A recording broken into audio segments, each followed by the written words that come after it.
Bien, vamos a abrir nuestras Biblias, hermanos, nuevamente en el Evangelio según San Lucas. Evangelio según San Lucas, capítulo 2.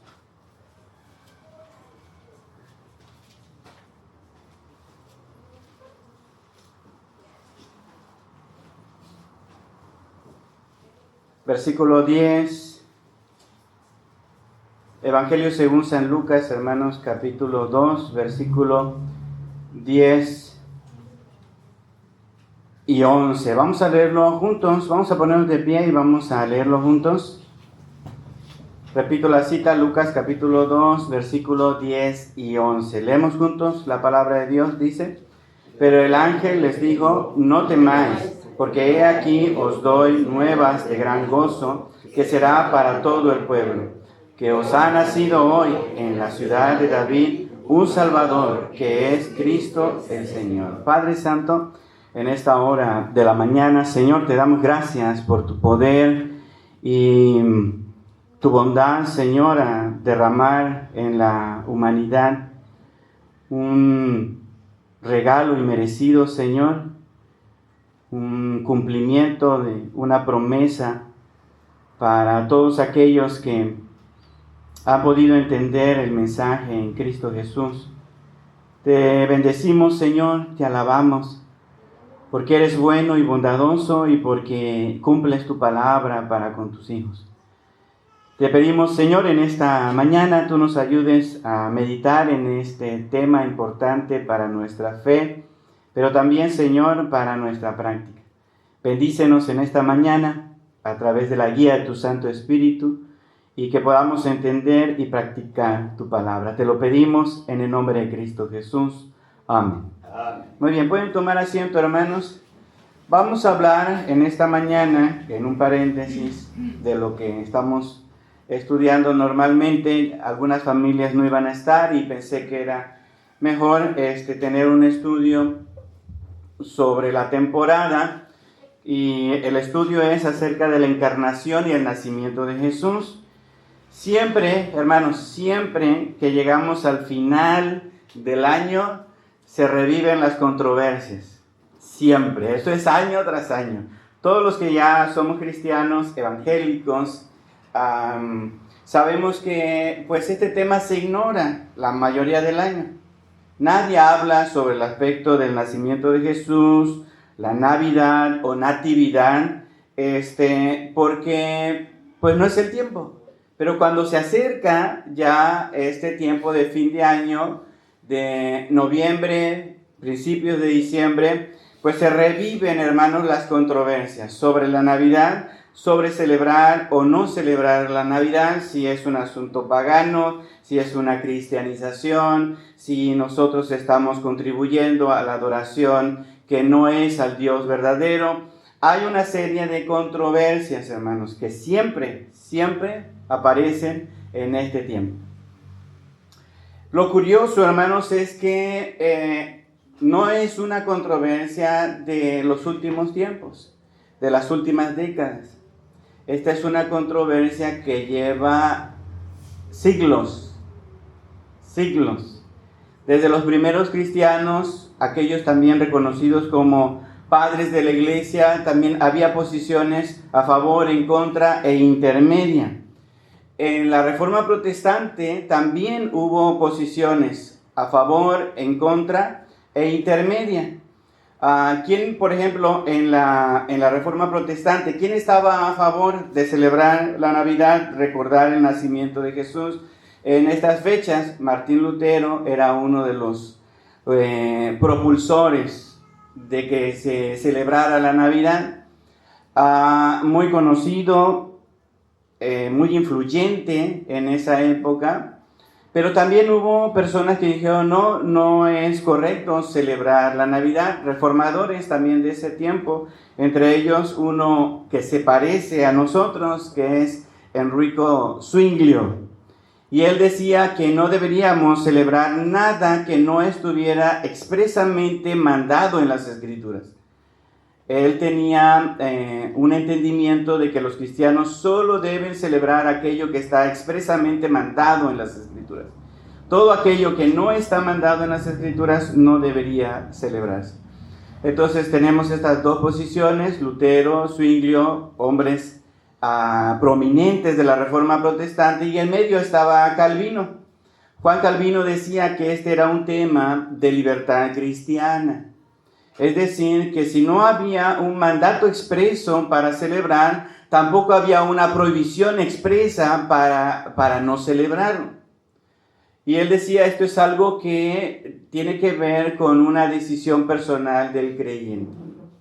¿Por qué? Porque son cosas que no están expresamente mandadas o prohibidas en las Escrituras. Así que, si nosotros pensamos que esto es una decisión personal, yo me iría más por esta posición, de que cada uno decida, conforme la sabiduría del Espíritu Santo nos da, si personalmente en nuestro hogar celebramos o no celebramos la Navidad, pues es algo de conciencia. Porque todos ellos, los reformadores, decían, no es bueno ir contra la conciencia. Entonces, Pablo lo enseñaba y decía que el que está convencido de celebrar o guardar unos días, lo haga para el Señor. Y el que no lo está, ¿verdad?, también lo haga para el Señor. Y son de esos temas que hay libertad cristiana para hacerlo. Le digo, la controversia es profunda, fuerte, ¿verdad?, al grado de que muchas personas se enojan y se enemistan, no sé si esa sea la palabra, en este tiempo por este tema, que no debería ser tan reacia, pues, la discusión. Yo creo que lo que vale la pena, sí, es aprovechar la oportunidad para entender qué significa la encarnación y el nacimiento de Jesús, que si bien no estamos mandados a celebrarlo, sí es una enseñanza de la palabra de Dios, que tiene un significado espiritual para todos nosotros los que creemos en Jesús como nuestro Salvador.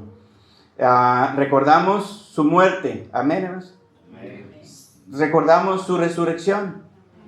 Recordamos que Él vendrá por parte de las Escrituras, que Él vendrá por su pueblo, porque la palabra de Dios lo enseña. Pero también debemos recordar, en cualquier época del año, pero también debemos recordar su nacimiento. Así que esta mañana vamos a estudiar, hermanos, juntos algunos pasajes bíblicos para comprender el significado espiritual, pero también el significado práctico de la encarnación y el nacimiento de Jesús. Sobre todo, hermanos, reflexionando sobre el impacto de esta enseñanza en nuestra fe y en nuestra vida diaria, no solamente para la temporada de Navidad, sino para todo el año. ¿Qué significa el nacimiento de Jesús? ¿Qué significa la encarnación de Dios, el Verbo, en nuestro mundo para el resto de nuestros días del año que viene, no solamente en el tiempo de Navidad? Es importante que nosotros meditemos en nuestra vida diaria qué significa la encarnación y el nacimiento de Jesús, aplicando estas enseñanzas en nuestras relaciones, con nuestro esposo, con nuestra esposa, con nuestros padres, con nuestros hijos, aplicando estas enseñanzas también en nuestras decisiones, hermanos. ¿Qué significa que Jesucristo haya venido a este mundo a nacer y su implicación en mis decisiones diarias, hermanos, en mi relación con los demás y en las metas que yo quiero obtener el próximo año? Porque ya que llega el 2025, ¿verdad? 2025 ya todos estamos pensando qué queremos lograr el próximo año. Bien. Hermano Efraín, ¿me ayudas, por favor, a repartir? No sé si alcance. Saqué 20, hermanos. Si no, compartan. Aquí hay algunos lapiceros, si alguien necesita, para que podamos escribir. Va a haber un tiempo para escribir en esta lección que vamos a tener el día de hoy. Para los que ya tienen su hoja, vamos a mirar los objetivos de este estudio, que están ahí en la clase, ¿verdad? Los objetivos son tres objetivos que queremos lograr con esta clase. El primer objetivo es identificar las verdades bíblicas sobre la encarnación y el nacimiento de Jesús. Esto es algo bíblico y hay algunas verdades ahí que nosotros necesitamos retomar para nuestra fe. Número 2, segundo objetivo, relacionar estas verdades con situaciones prácticas de la vida cotidiana. Queremos reflexionar un poquito al respecto.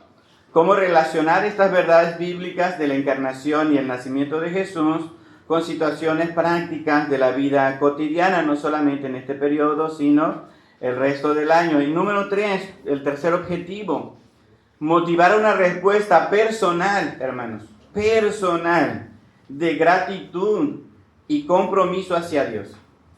Que de manera personal nosotros logremos tener gratitud hacia Dios y compromiso hacia Dios. Eso queremos lograr con esta clase. Bien, en la introducción, ¿me ayudan a leerlo? Vamos a leerlo todos juntos, lo que dice la introducción. Lo leemos a la voz de 3. 1, 2, 3. La encarnación de Jesús es el acontecimiento central de la historia cristiana. En ella vemos la humildad y el amor de Dios al hacerse hombre para redimirnos. Este estudio nos invita a profundizar en las Escrituras, comprender mejor este milagro y permitir que transforme nuestras vidas. Bien, entonces vamos a ver en primer lugar, hermanos, los temas que tienen que ver con el nacimiento de Jesús, la encarnación de Jesús. Y el primer punto que vemos ahí en nuestro estudio es la encarnación. ¿Qué significa la encarnación, hermanos? ¿Qué significa la encarnación? La encarnación significa que Dios se hizo hombre. Que Dios se hizo hombre, hermanos. Esto nunca había pasado. Nunca había pasado. Dios había creado a todo lo que existía, había creado los animales, había creado al ser humano, se había comunicado, hermanos, con el ser humano, había comunicado su voluntad a través de ciertos hombres en específico con los que él tenía una relación. Por ejemplo, recordemos a Noé. ¿Cómo hablaba Dios con Noé? Se le apareció y le dijo: quiero que hagas una tarea. ¿Cuál fue la tarea más importante de Noé? Muy bien, construir un arca y a través de esa arca anunciar la salvación. Pero tenían que creer que vendría un diluvio. Dios habló con Noé de una manera específica para comunicar sus propósitos. Dios habló, hermanos, con Enoc. ¿Qué pasó con Enoc? ¿Cuál es la característica de Enoc? Caminó con Dios. Caminó con Dios, ¿verdad? Y Dios se lo llevó, ¿verdad? Esperemos que no pase pronto conmigo eso. A menos no a las tierras celestiales. Pero eso es algo que sucedió en la comunión que Dios tenía con este hombre de manera especial, y era tanto lo que estaba sucediendo, la corrupción que había alrededor de la vida de Enoc. Él estaba viviendo íntegramente delante de Dios y Dios se lo llevó. Dios se comunicó con Abraham, hermanos, con Abraham, de tal manera que hemos visto este pasaje donde Dios reflexiona y dice: ¿acaso habré de encubrir a mi siervo lo que va a suceder allá en Sodoma y Gomorra? Yo lo voy a comunicar lo que va a suceder. Una comunicación especial, maravillosa entre Dios y Abraham. Lo llama y le da un propósito para bendecir a las naciones. Dios se comunicó también con Moisés y le dio la ley escrita para que todo mundo conociera también la voluntad de Dios. Pero esa comunicación de Dios con la humanidad, hermanos, tenía que ir un paso más allá. Y ese paso más allá era la encarnación del propio Dios en medio de este mundo. Quiero que usted piense en esta ilustración. ¿Quién sería el hombre más poderoso actualmente sobre la tierra? Actualmente sobre la tierra. ¿Quién podría usted decir? O uno de los más poderosos. Un hombre en concreto. Seguramente será un presidente, ¿no? Uno de ellos es Putin. Muy bien. Vladimir Putin. Vladimir Putin. Muy bien. Ese es un hombre poderoso y militar, y estratégico. Ahorita está en unas alianzas, ¿verdad? Que han hecho temblar a Estados Unidos. Muy bien, él tiene una agenda, hermanos, y unos trabajos que realizar. No solamente en su país, tiene una guerra, hermanos. Tiene una guerra ahí, militar, y también económica, política, con Estados Unidos. Tiene muchas cosas que hacer.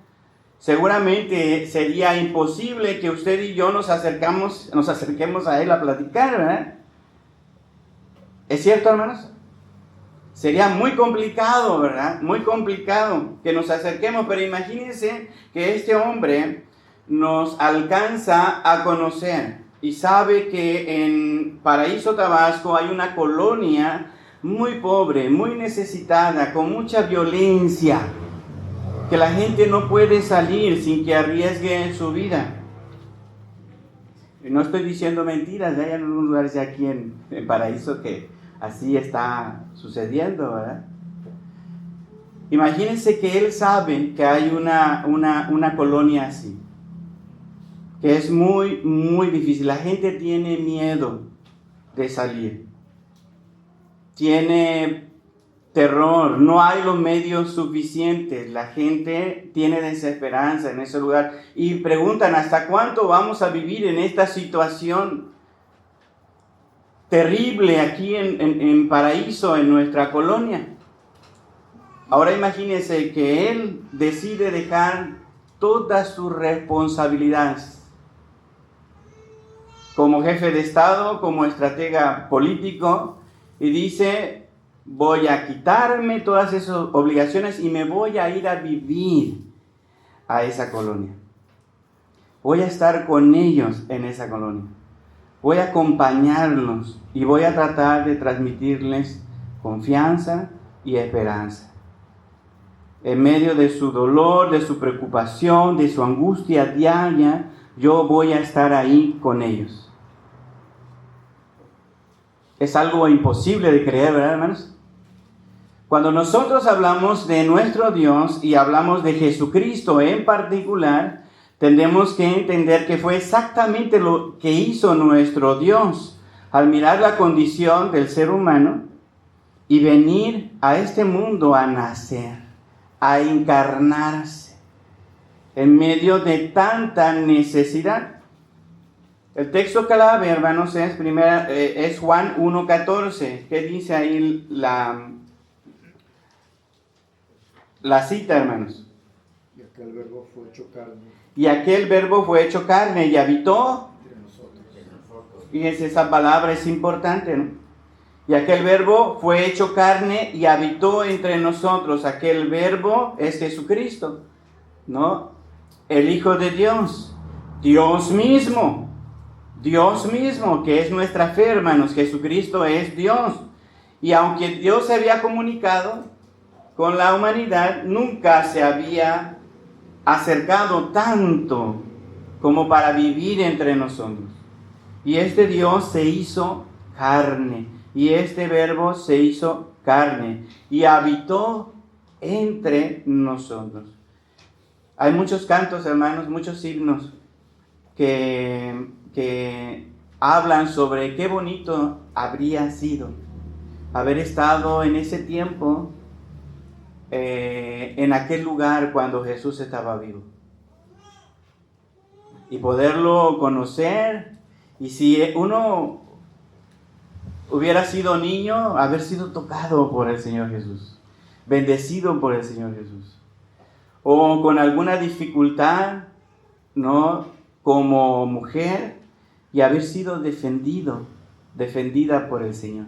Qué bonito debió haber sido eso, hermanos, ¿no? Después también los compositores dicen que tal vez hubiéramos también actuado de forma violenta contra Él, ¿verdad? Porque nuestras obras eran malas. Pero cuando nosotros pensamos en el Hijo de Dios encarnado que habitó entre nosotros, nosotros deberíamos pensar en cuán grande y maravilloso ha sido este regalo. Vamos a ver otros textos. Filipenses capítulo 2. Filipenses capítulo 2, versículos 6 al 8. Alguien que lo tenga lo puede leer fuerte. Cual, siendo en forma de Dios, no estimó el ser igual a Dios como cosa a que aferrarse, sino que se despojó a sí mismo, tomando forma de siervo, hecho semejante a los hombres, y estando en condición de hombre, se humilló a sí mismo, haciéndose obediente hasta la muerte y muerte de cruz. Muy bien. Dice el cual, siendo en forma de Dios, no estimó el ser igual a Dios como cosa a que, hermanos, a que aferrar, sino que se despojó de sí mismo, de su gloria, de su contexto en el que él vivía, de su estancia en los cielos.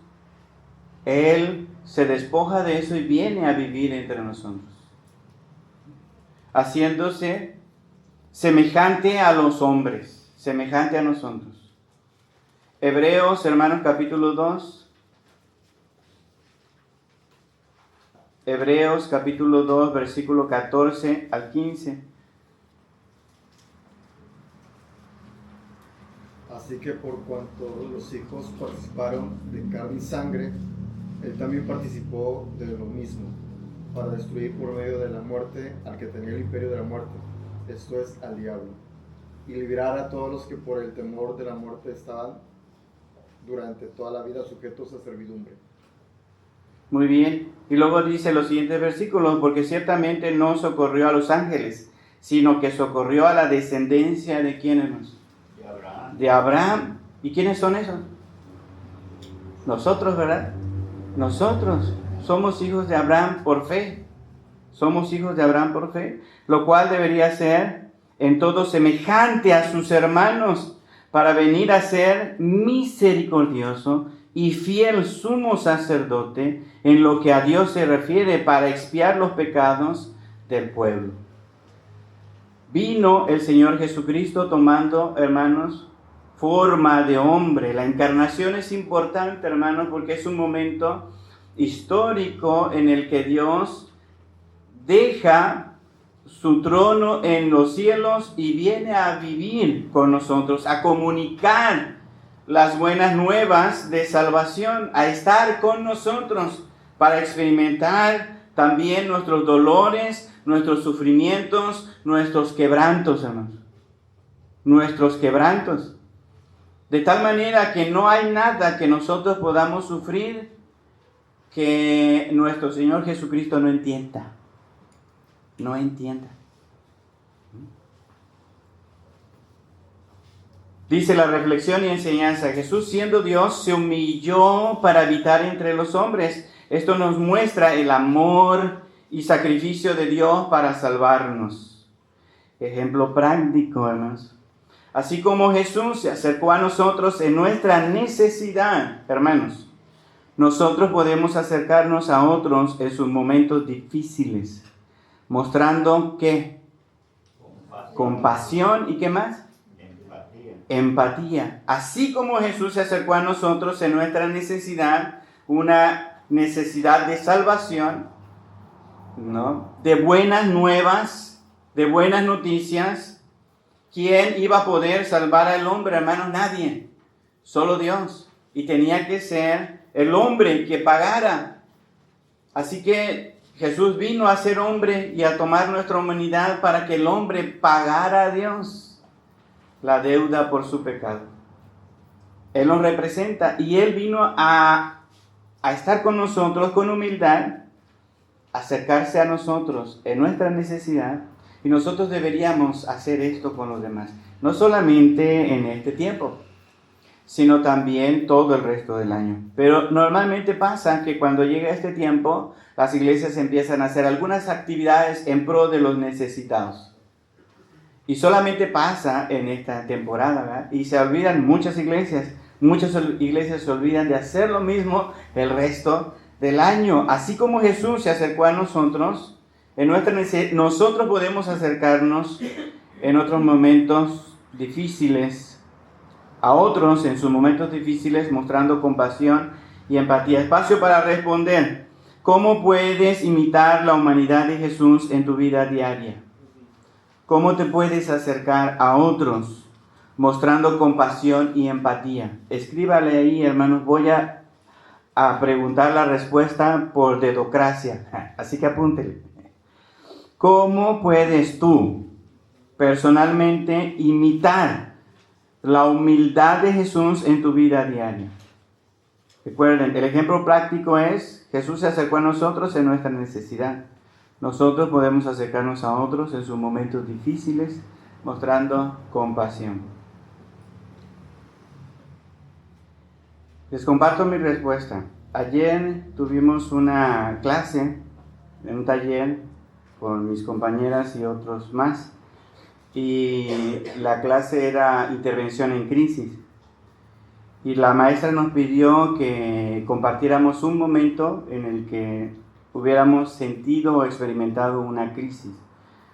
Y bueno, todos pasamos, pero me impresionó que desde el primero que pasó, la primera que pasó a compartir su crisis, inmediatamente salió el llanto.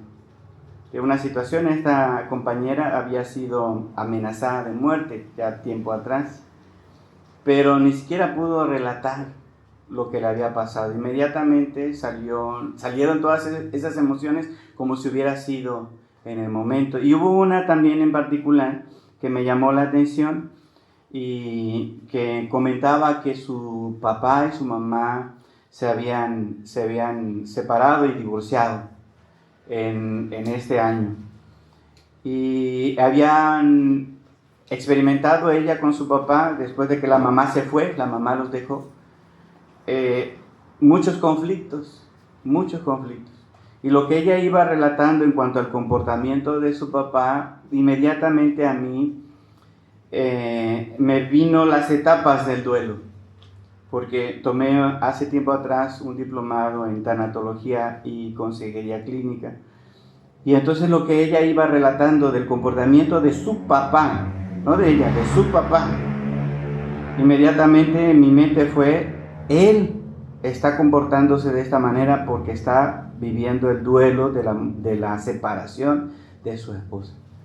Después la maestra dijo exactamente eso. Tengo el propósito personal de acompañar a esta compañera, porque sé exactamente lo que pasó su papá. Y pareciera que ella está bien, pero igual que todos los demás o la mayoría en el salón, inmediatamente que empiezan a relatar algo de su historia, se afloran estas emociones, estos dolores, hermanos. Y si nosotros hiciéramos el mismo ejercicio aquí, probablemente tendríamos el mismo resultado.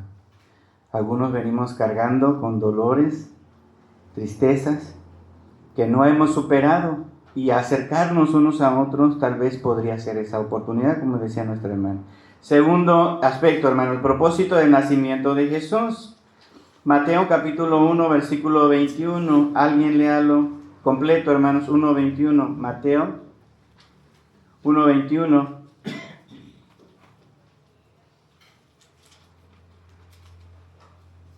Y dará a luz un hijo, y llamará su nombre Jesús, porque él salvará a su pueblo de sus pecados. Muy bien. 1:21. Y dará a luz un hijo, llamará su nombre ¿cómo? Jesús, porque él salvará a su pueblo de sus pecados. Jesús, ¿qué significa Jesús, hermanos?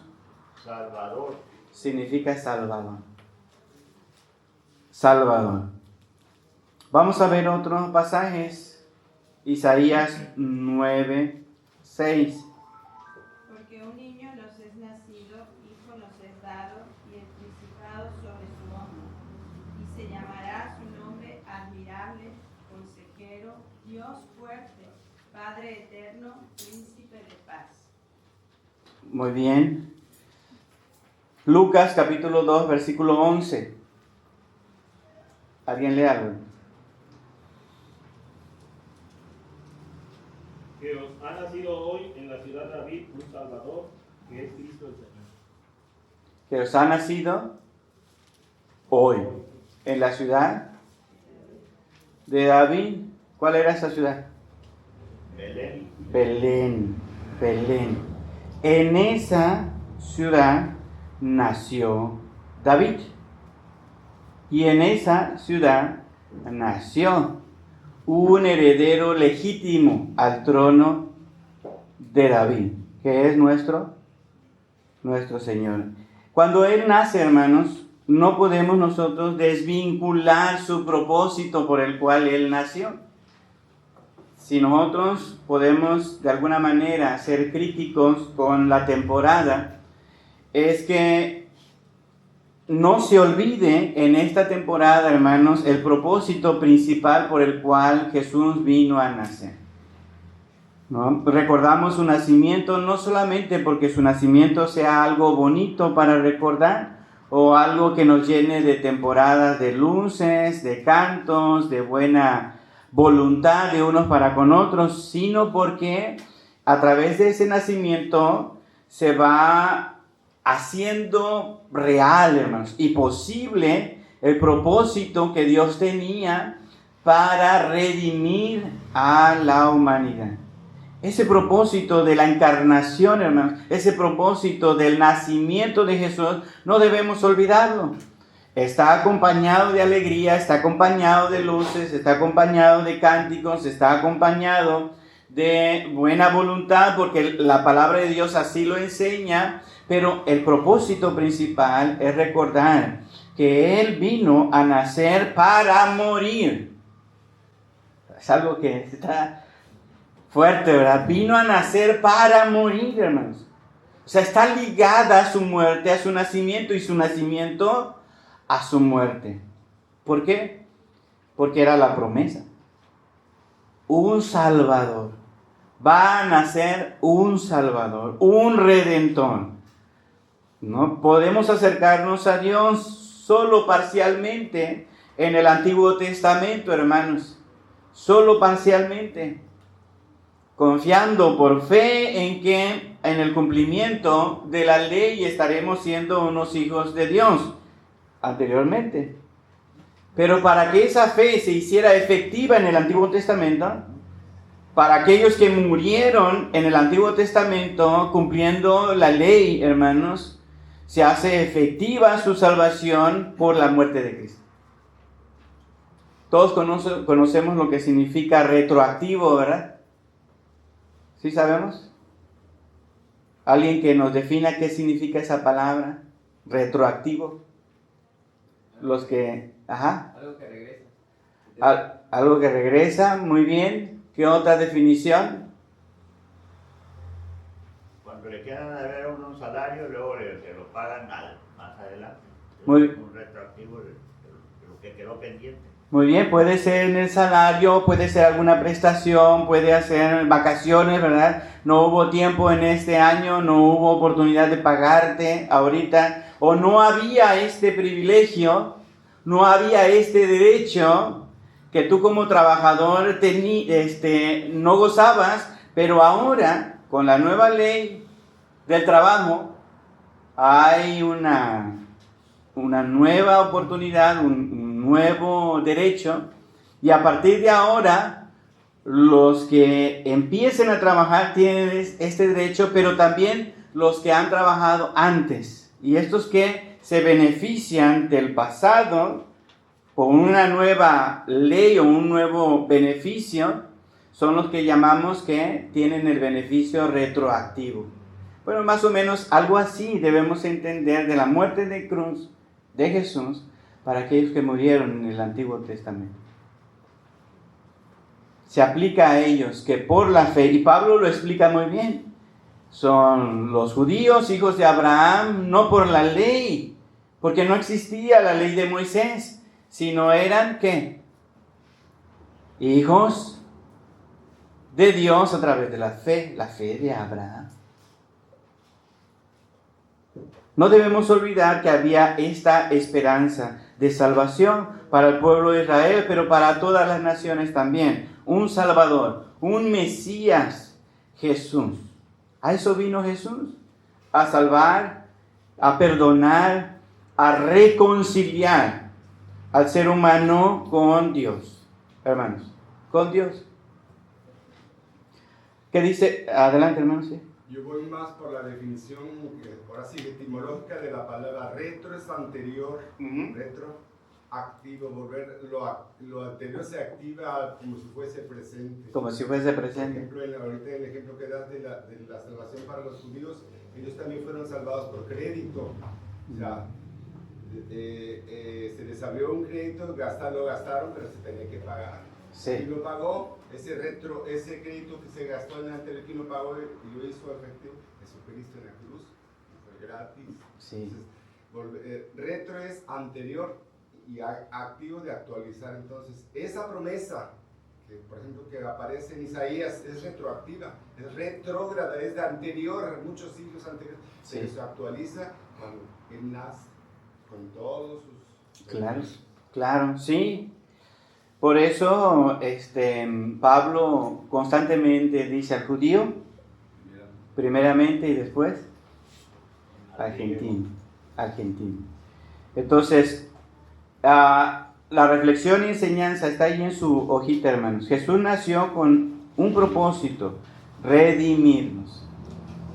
Así que cuando nosotros celebramos su nacimiento, recordamos su nacimiento, meditamos o estudiamos sobre la encarnación de Dios, no debemos olvidar el propósito, porque esta es una enseñanza bíblica.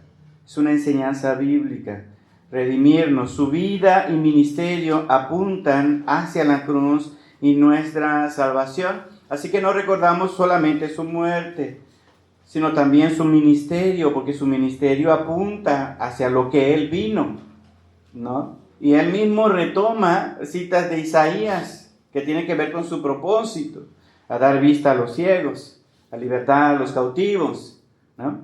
Entonces, Él viene en su vida y ministerio que apuntan hacia la cruz y nuestra salvación. Ejemplo práctico, hermanos, ejemplo práctico.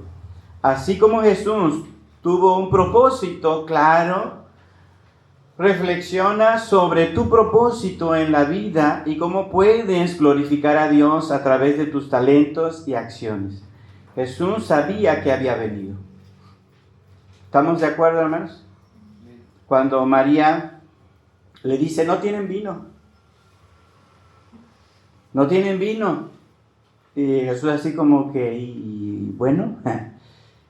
O sea, ¿y eso qué tiene que ver conmigo? Y él responde, no ha llegado mi tiempo. Él sabía a qué había venido. Cuando sana a algunos, sobre todo en el Evangelio de Marcos, que se dan cuenta de quién es Jesús a través de los milagros, a través de lo que Él hace, hermanos. Él dice, váyanse, preséntense ante el sacerdote, cumplan la ofrenda que se tiene que dar, pero no lo digan todavía. Que yo soy el Mesías, se llama el secreto mesiánico. Hay una conciencia de Jesús, de a qué había venido, su propósito, ¿no? Y así nosotros, hermanos, hemos sido creados, Dios nos permitió nacer en esta época con la gente que está a nuestro alrededor, en la iglesia en la que estamos, nos dio ciertos dones, se nos dio ciertos talentos y necesitamos pensar, ¿cuál es el propósito que Dios tiene para mí? Cuando pensamos de bulto, hermanos, nos perdemos. Cuando decimos nosotros tenemos un propósito en la vida, ¿sí? Y ahí pues puede ser el propósito del pastor o de los líderes y decimos este es nuestro propósito, pero de manera personal. ¿Para qué Dios te ha llamado? ¿Para qué Dios te ha creado? ¿Para qué Dios te ha puesto en la circunstancia en la que estás? ¿Para qué Dios te capacitó con los conocimientos que tienes, con los sentimientos que tienes, con las emociones que tienes, con las experiencias que Dios te ha permitido vivir, buenas o malas? ¿Qué propósito tiene Dios para mí? Jesús sabía exactamente cuál era su propósito. Y se enfiló. Dice que cuando el tiempo llegó, Él enderezó o volteó su rostro hacia Jerusalén. ¿Por qué? Porque había llegado el tiempo para Él. Él sabía que no iba a salir bien esta última ida a Jerusalén. Que sería asesinado, humillado y muerto en la cruz. Él sabía que a eso iba a Jerusalén. Nosotros también tenemos que saber, hermanos, para qué propósito Dios nos ha salvado y rescatado. ¿Qué propósito entiendes que Dios tiene para tu vida, hermano? Anótele. Son solamente 2 espacios. ¿Qué propósito entiendes que Dios tiene para tu vida? ¿Puedo comentar algo? Adelante. Bueno, yo les escribí aquí que Dios tenía un propósito al enviarme a Paraíso. Sí. Cuando yo me convertí a los 7 años, vine a Paraíso. Creo que fue la voluntad de Dios porque teníamos más de un año de estar orando por un trabajo de planta. Entonces Dios nos envió a Paraíso, no conocíamos nada de acá de Tabasco. Pero yo tenía 7 años de convertido, casi no sabía nada. Ni sabía cantar, ni sabía nada. Sin embargo, llegó otro hermano, entre los dos nos apoyamos, y fuimos a una iglesia y empezamos a trabajar aquí. Entonces yo he sentido el propósito de Dios al enviarme a Paraíso ha sido una especie de comisionero. Comisionero. No quiero que se entienda como una vanagloria, ¿no? Cuando nosotros nos fuimos, mi esposa y yo nos fuimos a Maranatha para apoyar a Maranatha, un matrimonio me dijo a mí, dice mi esposo que si abres una misión en Paraíso te vamos a apoyar. Dice nada más las palabras. Sí. Entonces, gracias a Dios que se dio, con el tiempo se dio, pero yo tenía pocos meses de habernos ido a Maranatha y resultó esta opinión. Ya anteriormente había habido otra opinión de un hermano, pero este fue un matrimonio que así dijeron, si abres, dice, la confianza que tenían en un servidor. Sí. Entonces el propósito que Dios me envió a Paraíso, creo que para trabajar en la obra. En la obra. A veces hemos escuchado que esta iglesia en especial con la que se inició el trabajo bautista aquí en Paraíso, omiten ciertos detalles de la familia Ravice en cuanto a su participación. Fíjense, ya saben que pueblo chico, noticia corre rápido.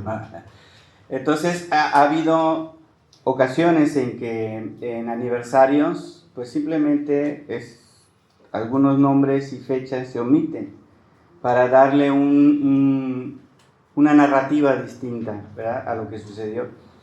Y abonando un poquito a esto, yo creo que sin duda, ¿no? Eso es un propósito del hermano Angelo, que nos trae también honra a todos los que llevamos el apellido Ravice, porque si usted busca, me ha tocado ahora que estoy haciendo la tesis del doctorado y estoy narrando cómo sucedió la historia bautista en Paraíso, y usted busca en internet los datos, aparece un nombre en la primera iglesia bautista de Paraíso como apoderado, ¿no? Lo cual da a entender que esta persona en donde aparece este nombre fue clave para el inicio de la obra bautista en Paraíso, Tabasco. Aunque se pueda borrar de otras historias, ya está ahí en gobernación, digamos, en gobernación, que usted lo puede buscar y dice, pues haciendo una investigación histórica, el propósito de Dios se sigue manteniendo ahí en la vida de nuestro hermano Angelo Ravizet, que también algunos que tenemos el apellido, pues llevamos bendición en ese reconocimiento, ¿verdad? ¿Alguien más, hermano? ¿Qué propósito entiendes que Dios tiene para tu vida en particular? Tu vida en particular. Les comparto el mío, para si alguien se anima, uno más después del mío. Mi propósito que yo entiendo que Dios tiene para mi vida es para mí muy sencillo y claro, hermanos.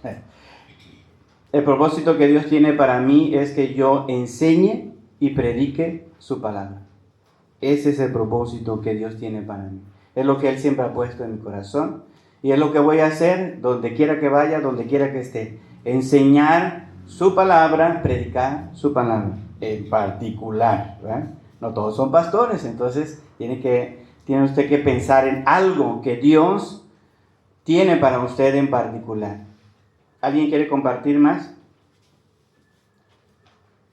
Bien, si no nos vamos al siguiente punto, hermanos, todavía quedan 2 más para concluir nuestra clase. El tercer punto es el contexto del nacimiento. El contexto del nacimiento, cuando nosotros hablamos de la encarnación y del nacimiento de Jesús, tenemos que pensar en esta enseñanza de que Dios se hizo hombre, tenemos que pensar en la enseñanza del propósito del nacimiento de Jesús y tenemos que meditar también en el contexto de esta encarnación, en el contexto de este nacimiento, que es humildad y sencillez. Lucas 2.7, hermanos, Lucas 2.7. Y dio a luz a su hijo primogénito y lo envolvió, ¿en qué, hermanos? En pañales, y lo acostó en un pesebre, ¿no? Y dio a luz a su hijo primogénito, María, ¿no? Y lo envolvió en pañales y lo acostó en un pesebre. ¿Qué cosas, hermanos, nos dan a entender estas palabras? Cuando nosotros vemos toda la historia, José y María tienen que trasladarse a este lugar de Belén, porque había salido un edicto que tendrían que ser empadronados todos en su lugar de nacimiento, y ellos se trasladaron para allá. Ellos llegaron a la ciudad y dice la narrativa bíblica que no se encontró lugar para ellos en el mesón.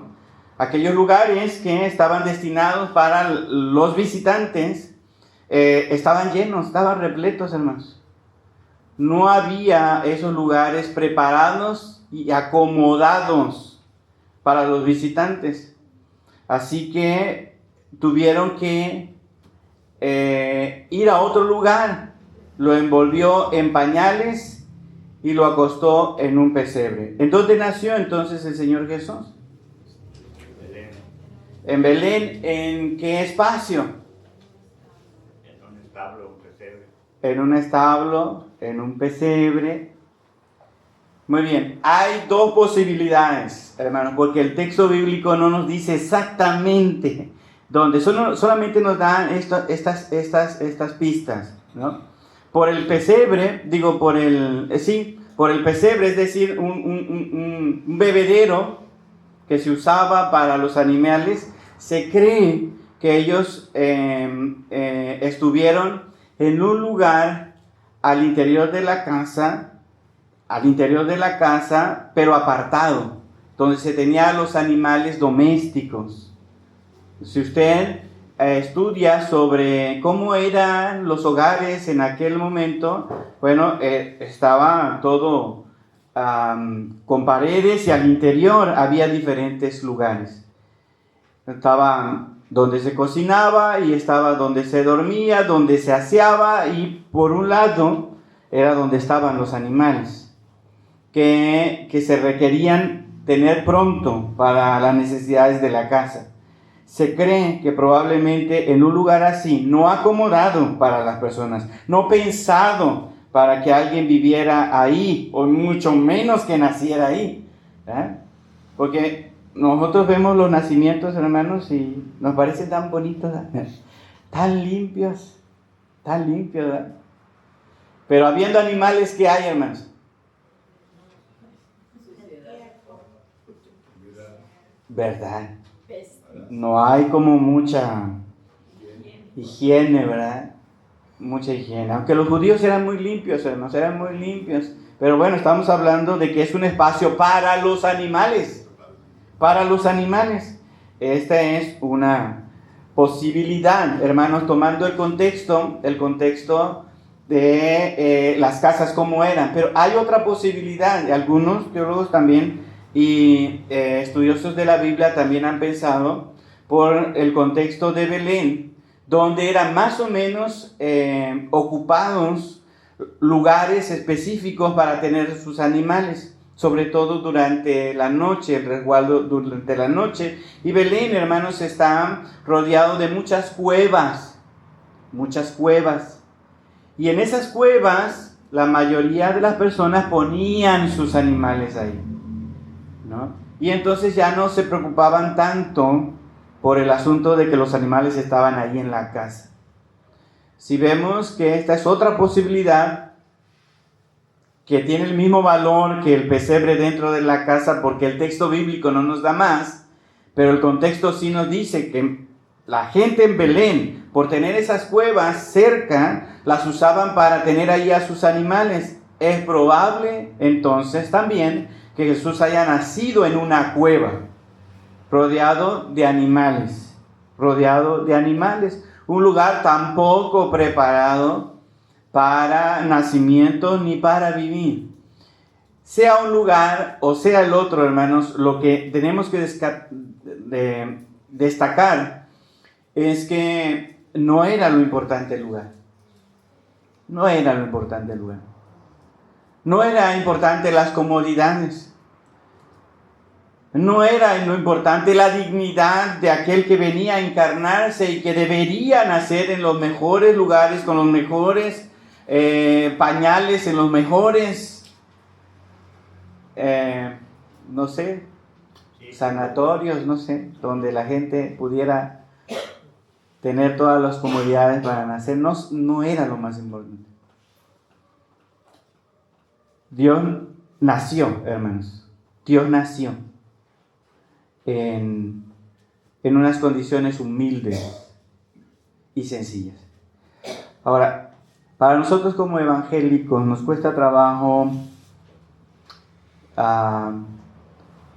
no separar en la imagen de Jesús, en la persona de Jesús, su deidad. Casi siempre vemos a Jesús como ser humano y por otro lado como Dios. Pero desde la teología antigua, hermanos, hablar de Jesús es hablar de una sola persona. Que si Él es hombre, a la misma vez es Dios. Y en ese sentido, el que nace en esas condiciones es Dios el que nace. Y lo mismo hemos dicho, bueno, yo lo he dicho, el que muere en la cruz es Dios. El Rey de Reyes, Creador del universo, nace en esas condiciones, hermanos, por amor a nosotros. Todo su poder, ¿no? Ahí en ese pesebre, en esas condiciones. Veamos el siguiente texto, hermanos, Isaías 7:14. No, estoy en 2 Corintios 8:9, hermanos. Y alguien más busque Miqueas 5:2. Porque ya conocéis la gracia de nuestro Señor Jesucristo, que por amor a vosotros se hizo pobre, siendo rico, para que vosotros con su pobreza fueseis enriquecidos. Muy bien, para que nosotros por la pobreza de Cristo fuéramos ¿qué? ¿Ustedes creen que merecemos eso? ¿Verdad que no? Y sin embargo, Él lo hizo. ¿Por qué? Porque nuestro Dios es un Dios humilde, hermanos. Es un Dios humilde. No es como los dioses griegos y paganos, caprichosos, que la gente no sabía cómo adorarlos y contentarlos porque podía rebelarse y mandar rayos y acabar con una población simplemente por estar jugando una apuesta con otro semidios. Nuestro Dios no era un Dios que se rebelara con esas condiciones como los dioses griegos. Un Dios humilde, sencillo, amoroso con nosotros. ¿Alguien iba a comentar? Sí, adelante. Un comentario nada más. Sí. Conforme uno estudia la palabra de Dios, la analiza, se va sorprendiendo de hasta los detalles mínimos. Por ejemplo, Belén. ¿Qué significa Belén? El nombre de Belén. Belén significa Casa de pan. casa de pan. ¿Qué dijo después él? Yo soy el pan de vida. O sea, todo se va concatenando, se va uniendo para demostrar entre hasta los mínimos detalles que Él es Dios, el Dios humano. Sí. Belén, dice el texto, luego hay algo más. Belén, ¿no?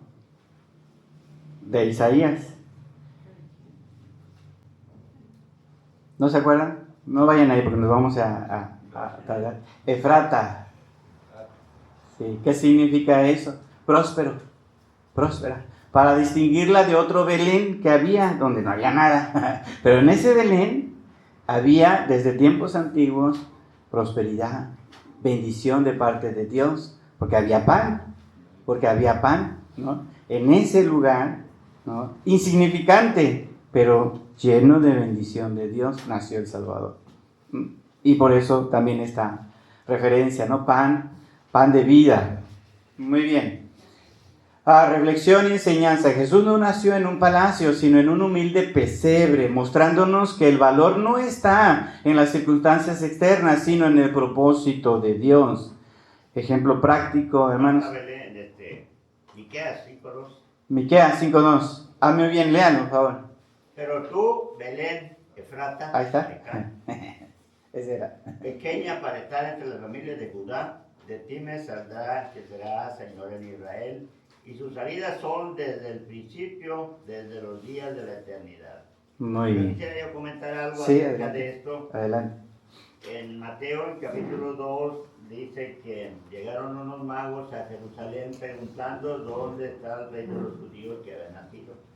Como en aquel entonces el gobernante era Herodes, entonces Herodes convocó a los sacerdotes y a los escribas, y ellos dijeron esto mismo, lo mismo que estamos viendo. Sí. Dice, ellos le dijeron, los sacerdotes y los escribas, en Belén de Judea, porque así está escrito por el profeta, y tú, Belén, de la tierra de Judá, no eres la más pequeña entre los príncipes de Judá, porque de ti saldrá un guiador que apacentará a mi pueblo. Ahora mi comentario es este. Sí. Aquí está, ¿cómo les diré? Cómo Dios está manifestando a los judíos que iban a ser, aquí dice el rey de los judíos. Sí. El rey de los judíos. Y ellos sabían que en Belén iban a ser los sacerdotes y los escribas. Sin embargo, cuando Cristo creció, todo el mundo de los religiosos fueron en contra de él. Sí. Cuando ellos sabían que en Belén iban a ser. Claro, pasaron muchos años. Sí. Pasaron 30 años antes de que Jesucristo se manifestara al pueblo. Pero, pues, así estaba escrito también, que como Sí. dice Juan, a los suyos vino y los suyos no lo recibieron. Sí. Y que nos da a nosotros también esa bendición, ¿no? Esa posibilidad de alcanzar gracia y misericordia de parte de nuestro Dios. Muy bien. Entonces, ejemplo práctico, hermanos. Valora lo que tienes. Valora lo que tienes. No por su valor material, sino por cómo puede ser usado para glorificar a Dios. Valora lo que tienes. No, porque para Dios no se trata de las riquezas, de las abundancias, de las mejores condiciones, porque hemos escuchado también, ¿no? Que algunos dicen, no, cuando yo esté en una condición mejor, voy a servir. Cuando ya esté haciendo esto, voy a involucrarme más, ¿no? En las cosas de Dios. cuando logremos tal cantidad de gente en la iglesia, vamos a hacer una buena iglesia. ¿Cómo puedes ser agradecido por las bendiciones sencillas que tienes? Anótele ahí. ¿Cómo puedes ser agradecido por las bendiciones sencillas que tienes? ¿Cómo puedes ser agradecido por las bendiciones sencillas que tienes? Yo hablaba con un hermano con el que trabajamos hace tiempo y él decía que necesitábamos pensar cómo trabajar diferente en la obra. Y yo le decía, tenemos que cambiar en las iglesias la mentalidad que se nos ha implantado. ¿Cuál es esa mentalidad? Hubo un tiempo, hermanos, en que se apoyaron tanto las misiones, el evangelismo, el crecimiento de la iglesia, que parecía que eso es el todo de la iglesia. Evangelismo, evangelismo, evangelismo, crecimiento, crecimiento, evangelismo, crecimiento, evangelismo, crecimiento. Y después empezaron a aparecer las mega iglesias, incluso dentro de los bautistas. Y la frustración, hermanos, llegó a muchas congregaciones, en Estados Unidos y en México. ¿Por qué? Porque la mentalidad es crecimiento, crecimiento, crecimiento, crecimiento. De tal manera que los pastores valoramos la efectividad de nuestro ministerio a través del número de hermanos que tenemos en nuestra iglesia. Y creo que muchos de nosotros todavía lo tenemos ahí presente. Nos incomoda un poquito que, por ejemplo, tengamos alguna visita y no estemos todos. ¿Por qué? Porque quisiéramos que la gente que viene vea que somos muchos, que sí somos suficientes. Sí somos suficientes. Yo les decía cuando vino el pastor Valentín, ¿verdad? Que estaba yo preocupado porque había muy poquitos, y sí, había algunos que habían salido, pero éramos demasiado poquitos. ¿Por qué? Porque yo quería que él viera que éramos más. ¿A qué voy con este ejemplo? A veces pensamos en el número potencial que podríamos alcanzar y descuidamos lo que tenemos ya. Somos 40, 50, con fiesta hasta sobrepasamos los 60, ¿verdad? Pero cuando llegamos a 60, hermanos, ¿qué decimos? Queremos más. Y no vamos a ser felices hasta que lleguemos a 80. Y cuando lleguemos a 80, ¿qué? No vamos a ser felices hasta que lleguemos a 120. Y cuando estemos 120, no vamos a ser felices hasta que lleguemos a ¿qué? A 400. Cuando 130, 40 hermanos que se aman y fielmente sirven al Señor, que se involucran unos a otros, podemos mostrar gratitud a Dios por lo que tenemos, hermanos. Bueno, esa sería una forma personal en la que yo vería cómo aplicar esta enseñanza a mi vida, ¿no? ¿Alguien quiere compartir, hermanos? Si no, vamos al último punto. Muy bien. Yo pienso que Dios Jesucristo, Dios cuando vino a este mundo,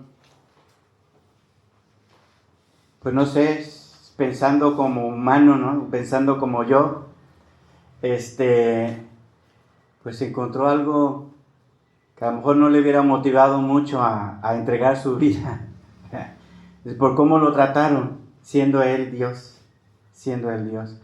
A lo mejor nosotros tenemos unas expectativas distintas que deberíamos tomar más el ejemplo de Jesús. Sí, no importa, Él sabía que vino y Él dijo que amaba a los suyos, a los que Dios le había dado.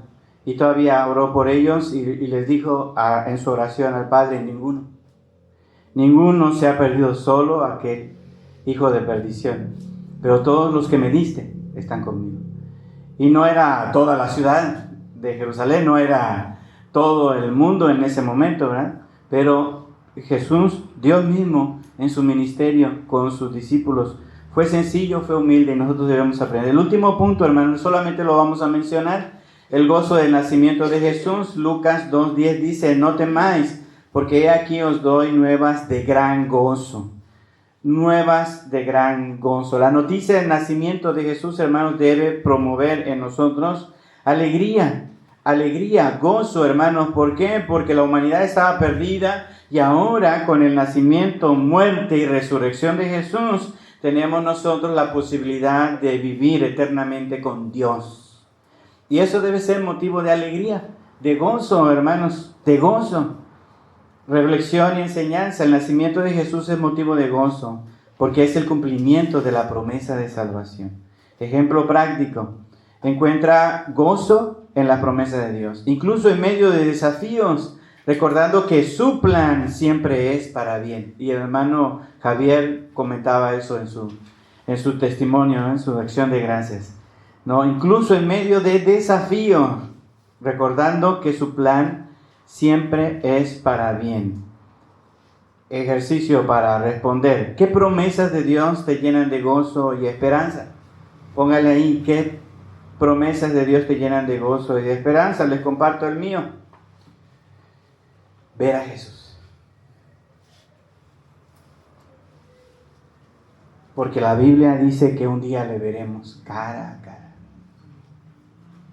Y esa es una esperanza que llena mi corazón.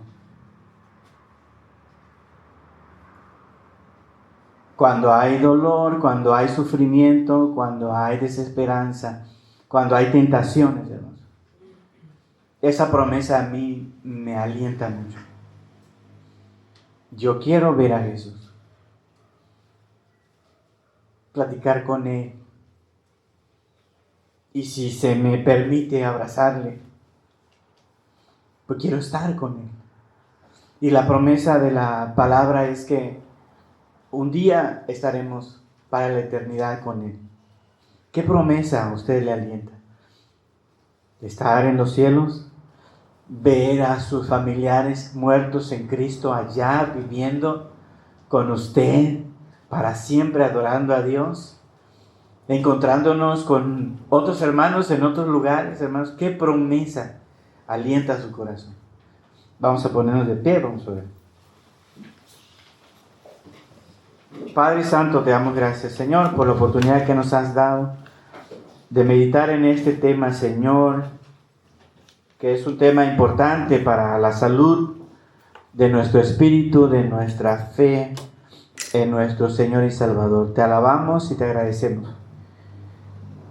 No sabemos, Señor, la fecha exacta en que tu Hijo Jesús nació, pero sí sabemos por el testimonio que esta historia fue algo apreciado y muy querido por los discípulos de la iglesia primitiva. Tu palabra dice que estas historias estaban guardadas celosamente en el corazón de María. Y Lucas miró lo importante que era rescatar esas historias y plasmarlas solamente por la inspiración de tu Santo Espíritu, para que nosotros podamos también tomar alegría y gozo, esperanza, recordando que tú te hiciste humano y que moriste en la cruz para que podamos tener comunión contigo eternamente. Gracias, Señor, por esta enseñanza. Ayúdanos a ponerla en práctica. Te lo pedimos en el nombre de Cristo Jesús. Amén. Amén. Pueden tomar asiento, hermanos.